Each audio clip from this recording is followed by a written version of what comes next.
Welcome to Suji's authentic kitchen. ఈరోజు ఎంతో special అయిన తెలంగాణ సద్దన్నం ఎట్లా చేసుకోవాలనో చూపిస్తాను. ఎంత సింపుల్‌గా, ఎంతో చల్లచల్లగా చాలా బావుంటది. ఎంతో ఈజీ, తక్కువ టైంలో చల్లనైన సద్దన్నం ఎలా చేయాలో చూపిస్తాను. ఈ ఈ సద్దన్నం విషయంలో నాకొక మాట గుర్తొస్తది ఏందంటే, పెద్దల మాట సద్దన్నం మూట అని.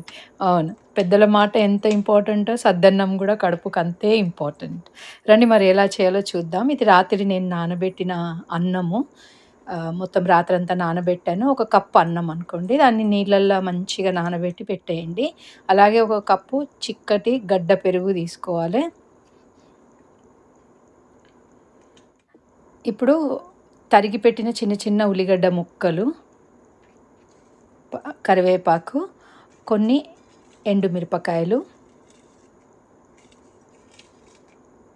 కొత్తిమీర, అలాగే తరిగిన చిన్న చిన్న ముక్కలుగా కట్ చేసుకున్న పచ్చిమిర్చీలు.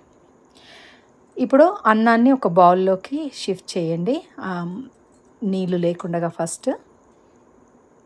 దాంట్లోకి ఆ గడ్డ పెరుగు మొత్తం పోసేసుకోవాలి.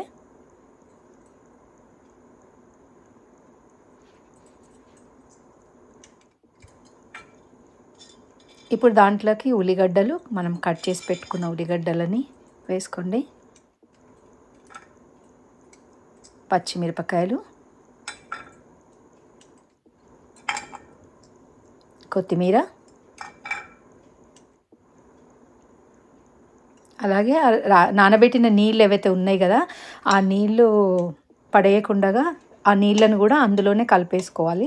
ఎందుకంటే ఇది నేను తెలంగాణ స్టైల్ సద్దన్నం చూపిస్తున్నా. ఇది కొంచెం పలసగా ఉంటేనే చక్కగుంటది. దాన్ని పెరుగులాగా తాగినట్టు ఉంటది. ప్లస్ అన్నం తిన్నట్టు గూడా ఉంటది చల్ల చల్లగా.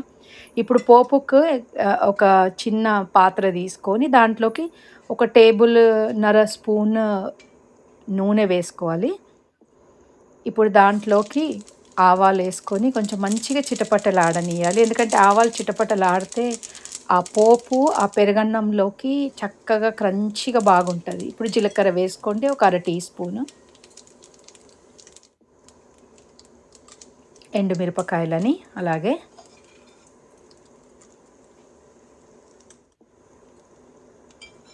లాస్ట్‌లో కరివేపాకేసుకోవాలి. చక్కగా వాటన్నిటిని కొంచెం దోరగా వేయించుకోవాలి. ఇవన్నీ కొంచెం ఈవెన్ కరివేపాకు గూడా దోరగా ఏగితే ఆ టేస్ట్ చాలా బాగుంటది. ఇప్పుడు సద్దన్నంలోకి పోపుని వేసుకోవాలి. వేసుకొని దాన్ని చక్కగా కలుపుకోండి. మొత్తము కలుపుకొని ఒక బౌల్‌లోకి షిఫ్ట్ చేసుకొని సర్వ్ చేసుకోవచ్చు. ఈ సద్దన్నము ఒక వారం రోజులైనా గూడా ఫ్రిడ్జ్‌లో బెట్టుకొని తినొచ్చు. పొద్దున పూట ఏ బ్రేక్‌ఫాస్ట్ చేసినా, చెయ్యక ముందైనా, చేసిన తర్వాతైనా గూడా కొన్ని స్పూన్ల సద్దన్నమో, లేకపోతే ఒక చిన్న గిన్నె నిండా సద్దన్నం తింటే ఎంత చల్లగుంటదో, ఎంత స్ట్రెంత్ ఉంటదంటే చాలా బాగుంటది. ఈ వేడి వేడి సమ్మర్‌లో ఈ సద్దన్నము ఒక వరం అనుకోండి.